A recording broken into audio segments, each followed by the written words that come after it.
নমস্কার, গল্পবাবুর পাঠশালায় আপনাদেরকে স্বাগত জানাই। আজকের গল্প পল্লবী ঘোষের কলমে তারানাথ তান্ত্রিক ও অশরীরীর আখড়া। আমাদের গল্পগুলো আপনাদের কেমন লাগছে আমাদেরকে আপনাদের মতামত জানান। গল্পটি ভালো লাগলে সাবস্ক্রাইব করে আমাদের পাশে থাকুন। চলুন তাহলে আজকের গল্প শুরু করা যাক। পল্লবী ঘোষের কলমে তারানাথ তান্ত্রিক ও অশরীরীর আখড়া। গল্প পাঠে বাপি।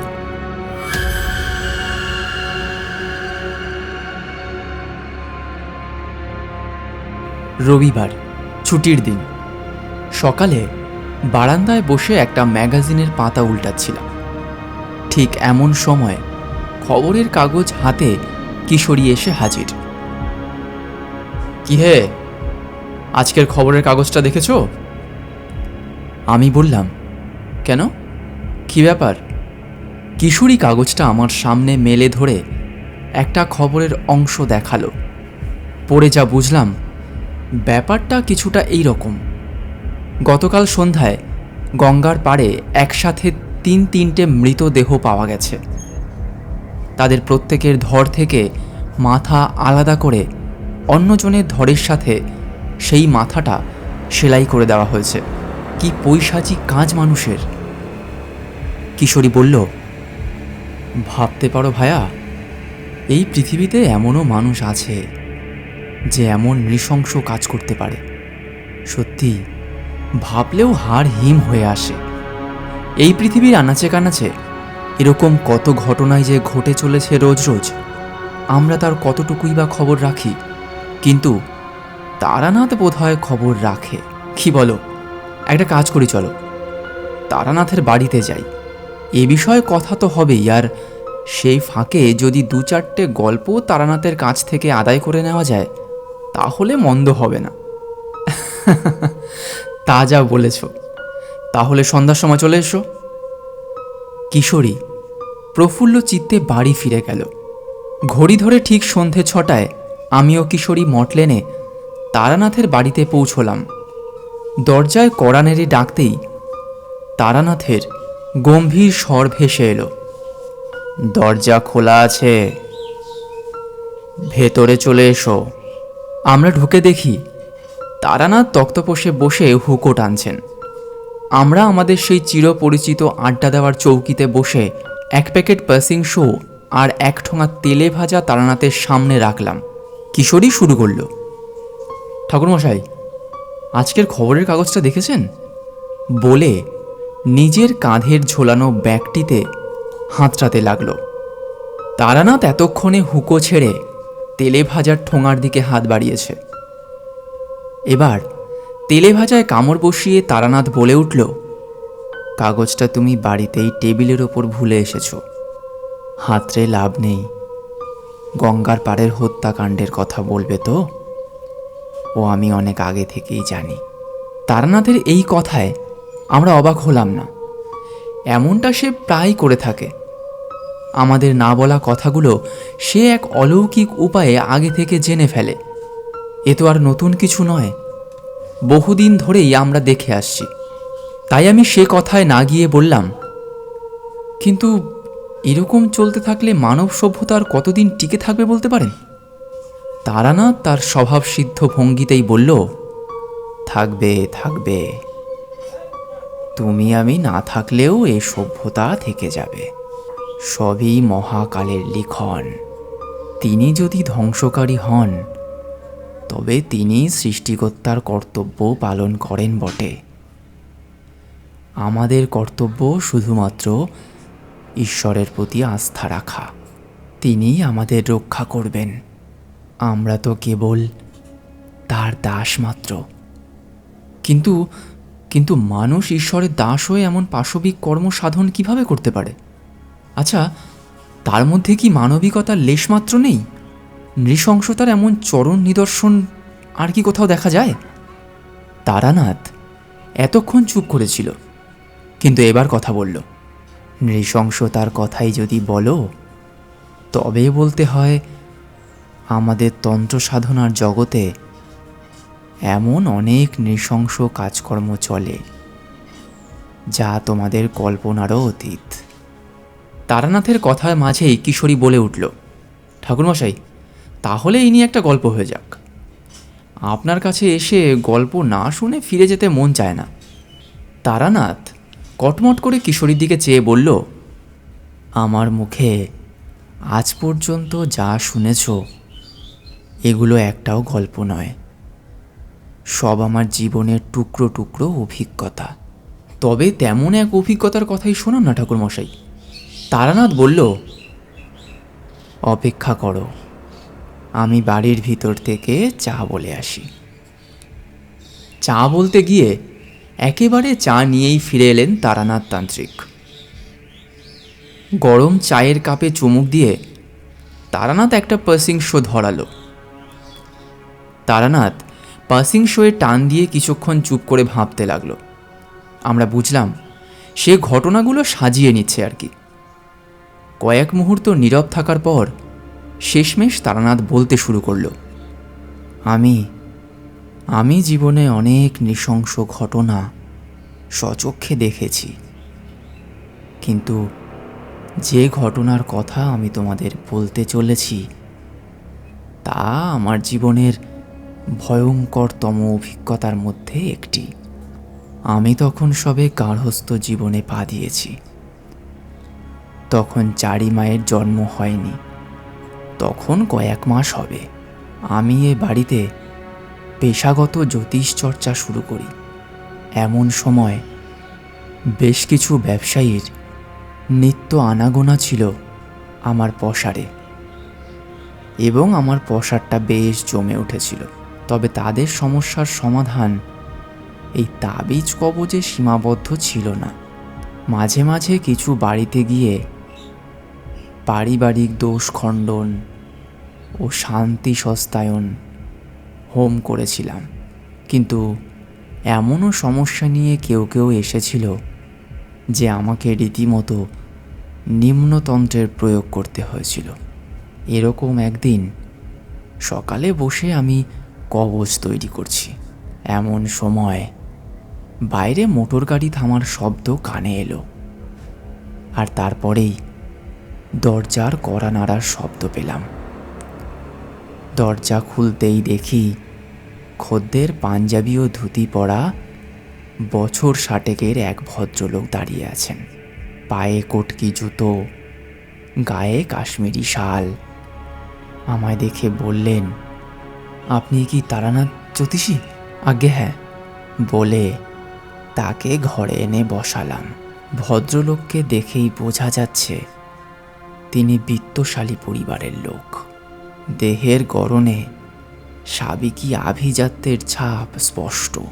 তবে যা আমাকে কিছুটা অবাক করেছিল তা তার তন্ত্রভক্তি। তন্ত্রে যে তিনি আসক্ত তা তার সর্বাঙ্গে তাবিজ কবচ রত্নের বাহার দেখলেই বোঝা যায়। কিন্তু বর্তমানে তিনি যে ভীষণ উদ্বিগ্ন ও ভীত তা আমি তাকে দেখেই বুঝতে পারলাম। তিনি বসা মাত্রই বললেন, বলছিলাম একটু জল হবে?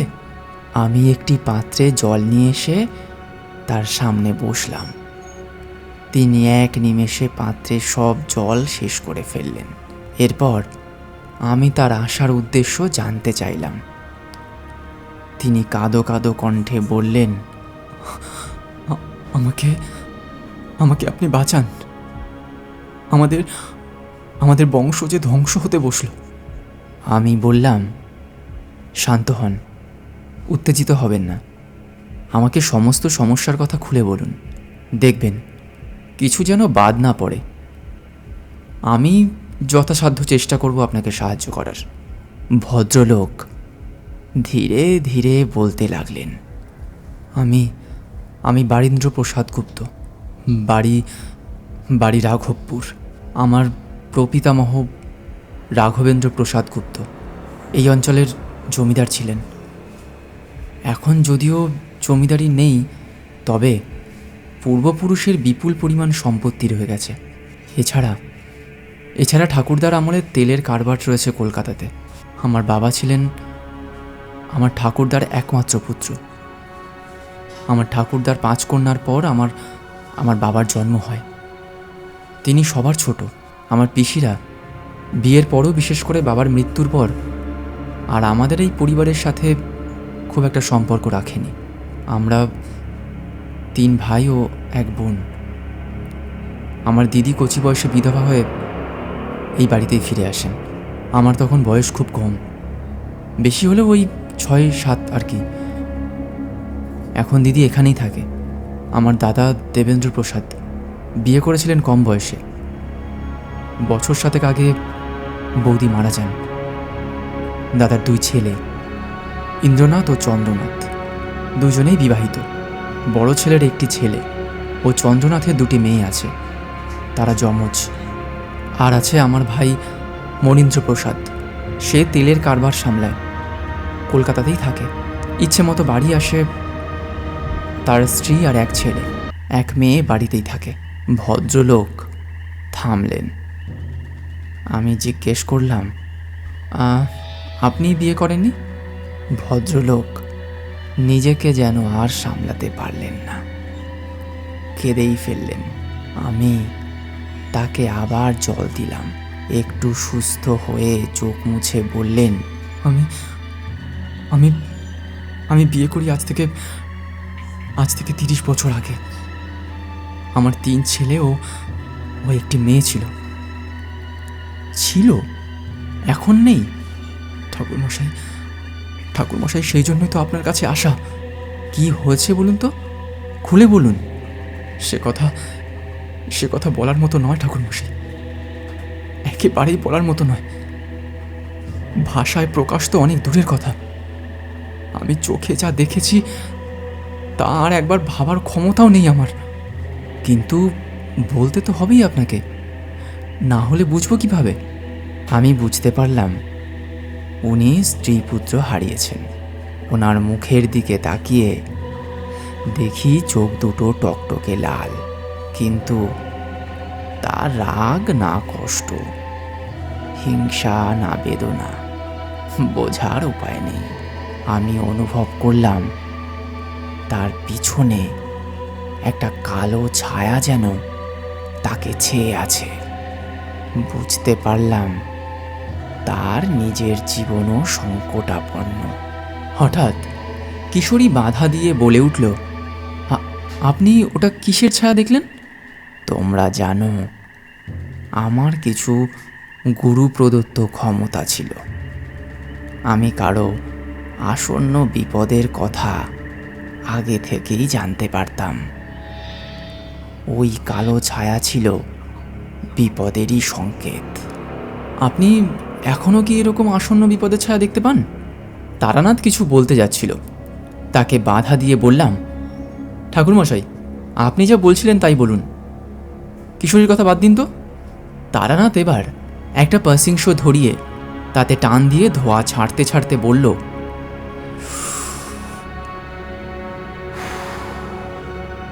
আমি বারিনবাবুর সম্বন্ধে যেসব আশঙ্কা করলাম তা কিছুই তাকে জানালাম না। তার কাছ থেকে প্রকৃত ঘটনা জানতে চাইলাম। তিনি কোনো ক্রমে সামলে নিয়ে বললেন, মাস 4 আগে থেকেই আমাদের বাড়িতে যেন একটা বদল ঘটতে থাকে। হঠাৎ করে বাড়ির চারপাশের জগৎ নিস্তব্ধ হয়ে যায়। বাড়িতে পাখি পতঙ্গের আনাগোনা বন্ধ হয়ে যায়। এমনকি একটি পিঁপড়েকেও আর দেখা যায় না। প্রথম আমরা ব্যাপারটাকে খুব একটা পাত্তা দিইনি, কিন্তু ঘটনাটা ঘটে কয়েকদিনের মধ্যেই। আমি নিয়মিত ঘড়ি ধরে সকাল 6টায় স্ত্রী চা নিয়ে এলে ঘুম থেকে উঠতাম, কিন্তু সেদিন আপনি ঘুম ভেঙে যায়। টেবিলের ওপর রাখা ঘড়িটা হাতে নিয়ে দেখি 6:45 বাজে। অথচ এখনও আমার স্ত্রী আমাকে ডাকতে আসেননি। আমি বিছানা ছেড়ে উঠতে যাব এমন সময় আমার ঘরের চোখ পড়ল ঘরের কোণের দিকে স্নান ঘরের দরজায়। ওদিকে চোখ পড়তেই আমার বুকটা ধড়াস করে উঠল। দেখি দেখি স্নান ঘরের দরজা থেকে বেরিয়ে আসছে রক্তের স্রোত। আমি আমি আতঙ্কে আতঙ্কে দৌড়ে গিয়ে দরজা খুললাম। ভিতরে ঢুকতেই ভয়ে আমার আমার হাড় হিম হয়ে এলো।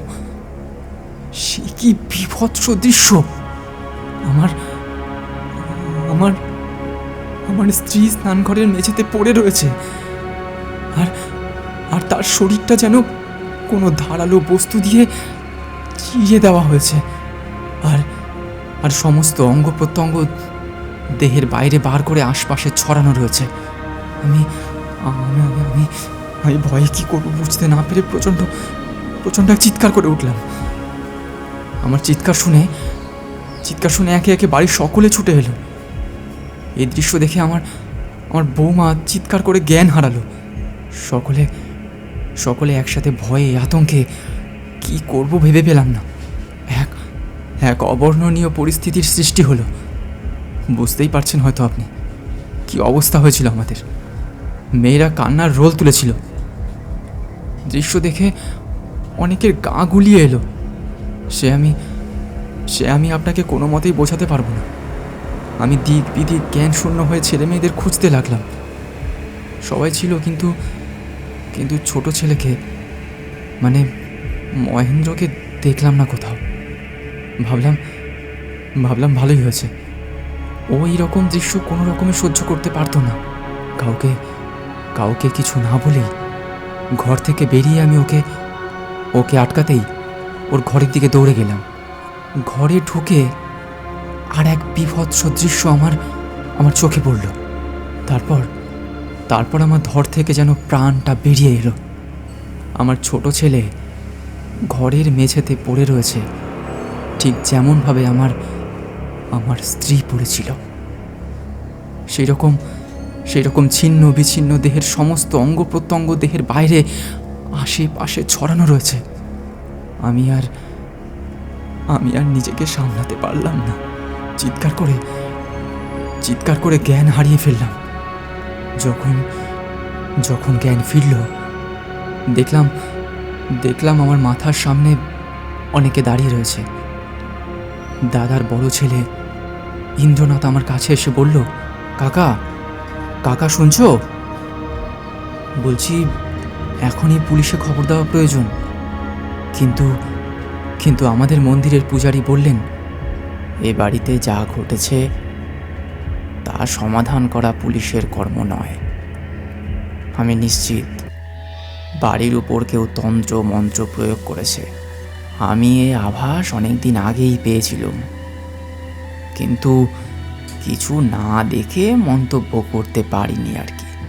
আমাদের বাড়িতে প্রপিতামহের আমল থেকেই কুলদেবীর মন্দির রয়েছে, আর তার আমল থেকেই এই পূজারী বংশানুক্রমে আমাদের পরিবারের কুলদেবীর পুজো করে আসছেন। তিনি বললেন, এর থেকে রক্ষা পেতে গেলে উপযুক্ত ব্যবস্থা নিতে হবে। আমাদেরকে কাঁটা দিয়েই কাঁটা তুলতে হবে। এই বাড়ির উপর কার কোন নজর পড়েছে তা আমরা জানি না, কিন্তু আপাতত বাড়িতে শান্তি সস্তায়ন হোমের ব্যবস্থা করা দরকার। সেজন্য আর কেউ পুলিশে খবর দিল না। যথাসময়ে পূজারীর কথা মতো শান্তি সস্তায়নের জোগাড়যন্ত্র শুরু হলো। আমার স্ত্রী পুত্রের মৃত্যুর 3 দিনের মাথায় বাড়িতে হোমের ব্যবস্থা হলো।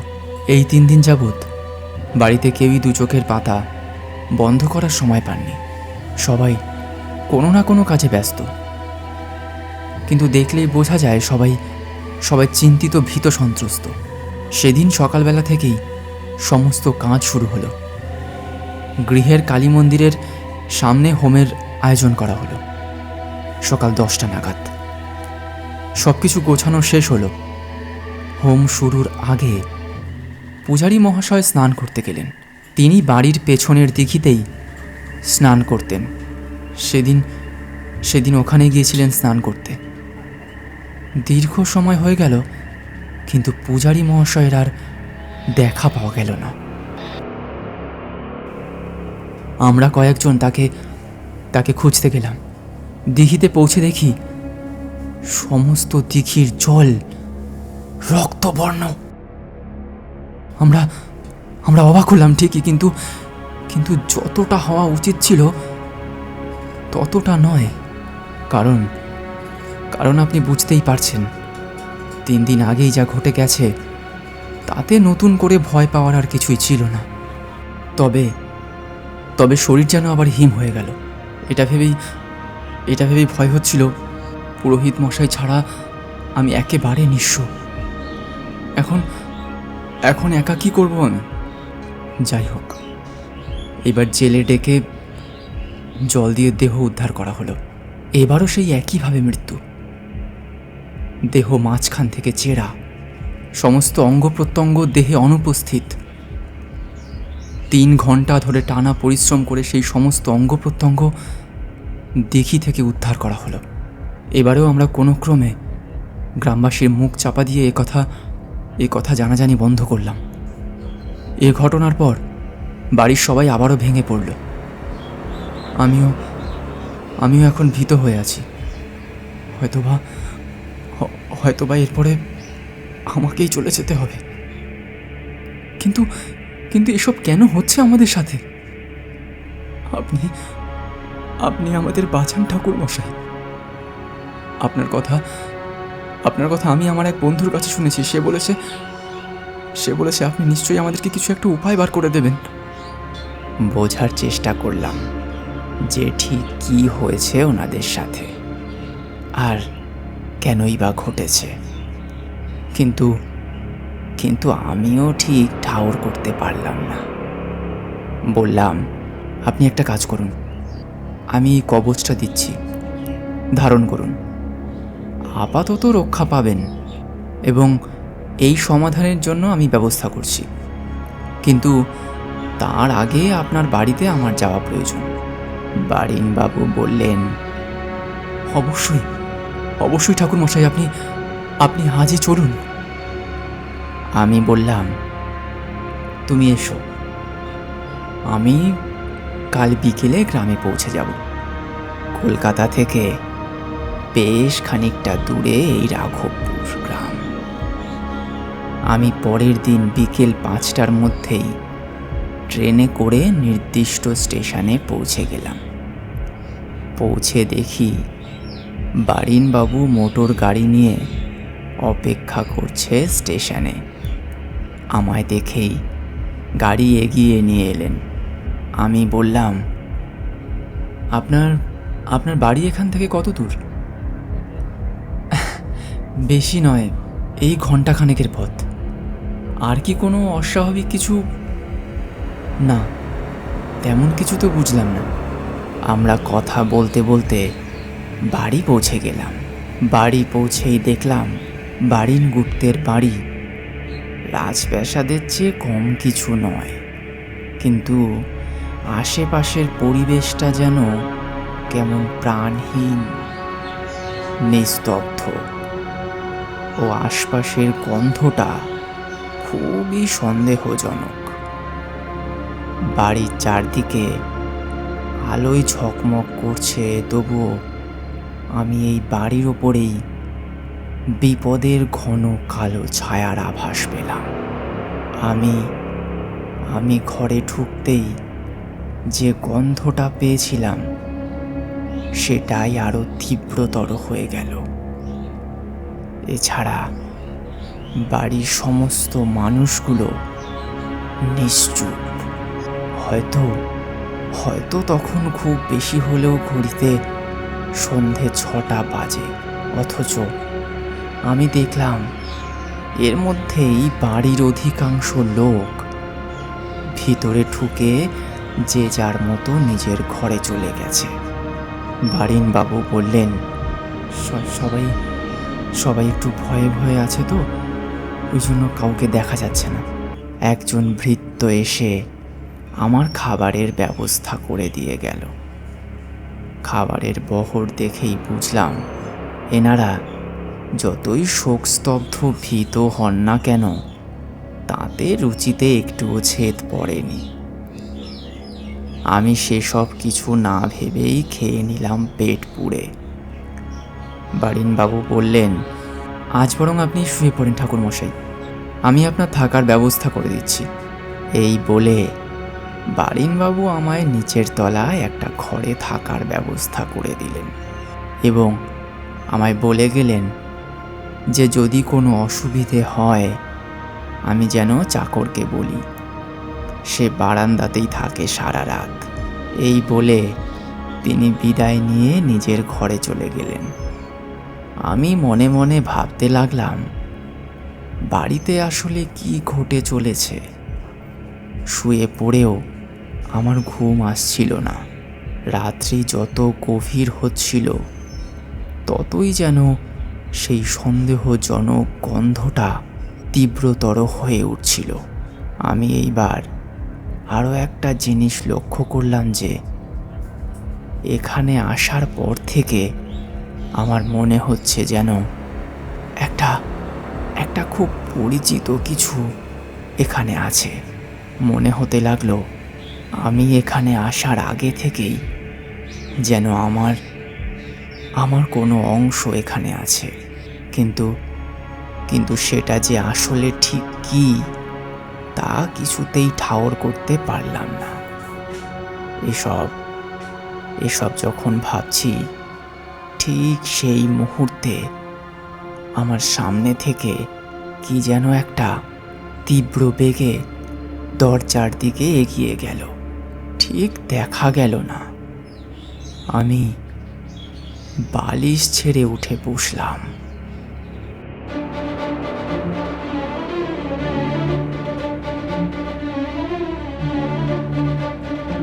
অসংখ্য ধন্যবাদ আমাদের গল্পটি শোনার জন্য। গল্পটি আপনাদের কেমন লাগলো আমাদেরকে আপনাদের মতামত জানাতে ভুলবেন না। আপনাদের একটি কমেন্টস আমাদেরকে আরও উৎসাহিত করে তুলবে।